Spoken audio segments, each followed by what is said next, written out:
আমার সকল প্রিয় ছাত্রছাত্রীকে জানাই আমার চ্যানেলের তরফ থেকে স্বাগতম। তো স্টুডেন্ট, আজকে আমি আলোচনা করব খুব গুরুত্বপূর্ণ একটি টপিক নিয়ে।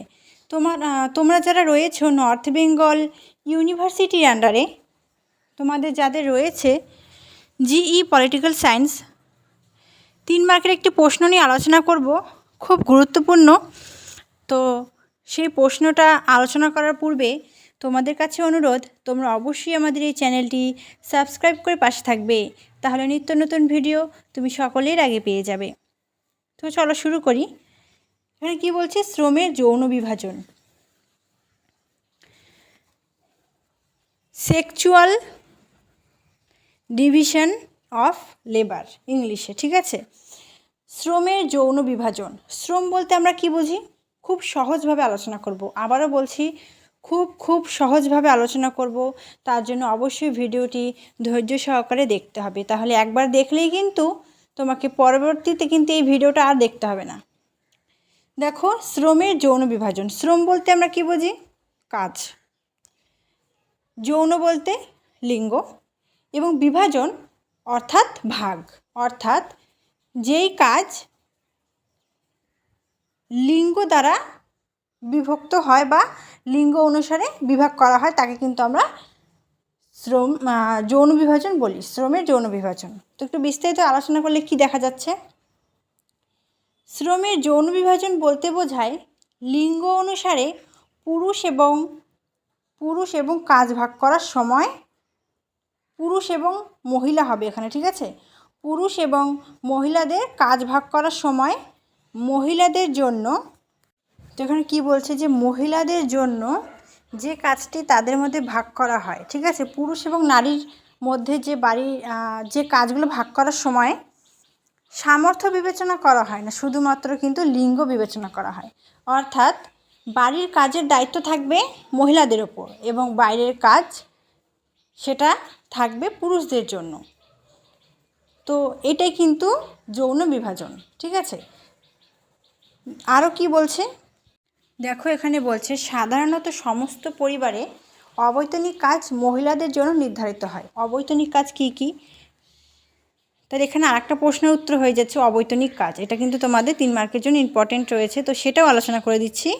অবৈতনিক কাজ বলতে বোঝায় যেই কাজ সরাসরি কোনো পারিশ্রমিক পায় না বা টাকা পয়সা পায় না। অবৈতনিক কাজের মধ্যে যেমন মহিলাদের বাড়িতে সমস্ত কাজ সকাল থেকে শুরু করে রাত পর্যন্ত, রান্না করা, কাপড় ধোয়া, বাসন মাজা, তারপরে ছোট শিশুদের যত্ন নেওয়া, পরিবারের সকলের খেয়াল রাখা, আরও যাবতীয় যত ধরনের কাজ আছে সবটাই কিন্তু অবৈতনিক কাজের মধ্যে পড়ে। তাহলে বোঝা গেল অবৈতনিক কাজটা কি। তো এখানে বলছে সাধারণত সমস্ত পরিবারে অবৈতনিক কাজ মহিলাদের জন্য নির্ধারিত হয় এবং পুরুষদের কাজের জন্য বাইরে যেতে হয় এবং পরিবারের জন্য অর্থ উপার্জন করার কথা বা করার জন্য। তাহলে শ্রম বিভাজন বলতে কি বুঝলাম? যে বাড়ির কাজগুলো মেয়েদের জন্য এবং বাইরের কাজগুলো যেটা পারিশ্রমিক পায় যেই কাজে, সেটা কিন্তু পুরুষদের জন্য নির্ধারিত করা হয়েছে। এটাই কিন্তু লিঙ্গর ওপর ভিত্তি করে কিন্তু, অর্থাৎ পুরুষ তারা বাইরে কাজ করবে এবং নারী তারা কিন্তু বাড়ির কাজ করবে। এটাই কিন্তু যৌন বিভাজনের মূল বিষয়, ঠিক আছে? তারপর কি বলছে? এমন নয় যে পুরুষরা ঘরের কাজ করতে পারে না, একদম তাই। পুরুষরা যে ঘরের কাজ করতে পারবে না বা রান্না করতে পারবে না এমনটা কিন্তু নয়, তারা কিন্তু পারবে অবশ্যই। কিন্তু তারা কি মনে করে? তারা মনে করে যে বাড়ির এই কাজগুলি যেগুলি পারিশ্রমিক প্রাপ্ত নয় সেগুলি মহিলাদের জন্য, ঠিক আছে? তারপর আরও কি বলছে?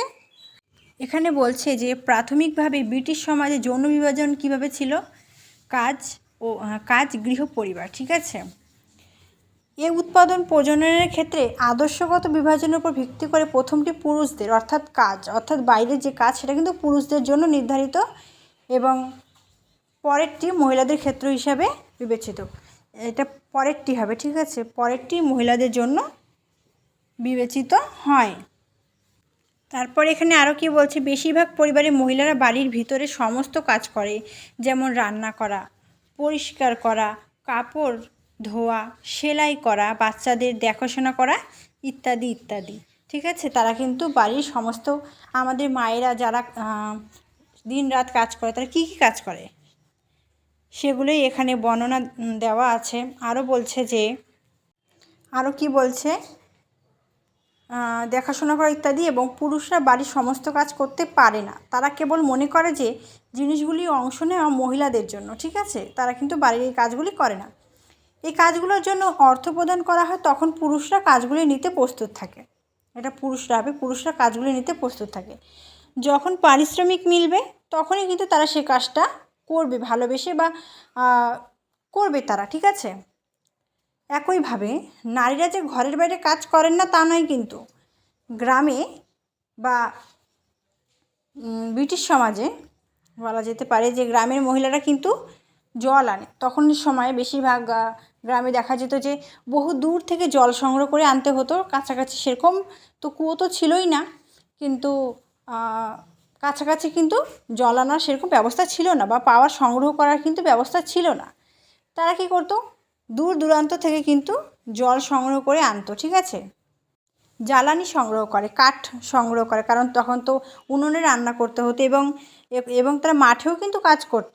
পুরুষদের পাশাপাশি কিন্তু নারীদেরও কিন্তু সেই কাজে কিন্তু অংশগ্রহণ করতে দেখা যেত। নারী পুরুষ উভয়ই কিন্তু সেই কাজটা করত। প্রকৃতপক্ষে বেশিরভাগ মহিলারা কিন্তু গৃহশ্রম ছাড়া কিছু ধরনের বেতনের কাজ করে, কিন্তু তাদের কাজের মূল্যায়ন হয় না এবং স্বীকৃতি পায় না। তারা কিন্তু স্বীকৃতি পায় না, নারীরা কিন্তু সুযোগ পায় না। ঠিক আছে। তো নারীবাজার থেকে এই প্রশ্নটা ভেরি ইম্পর্টেন্ট রয়েছে, শ্রমের যৌন বিভাজন। অবশ্যই খুব ভালো করে পড়বে। ভিডিওটি ভালো লাগলে লাইক করবে, কমেন্ট করবে, বন্ধুদের সাথে শেয়ার করবে। Thanks for watching after all. Thank you সকলকে।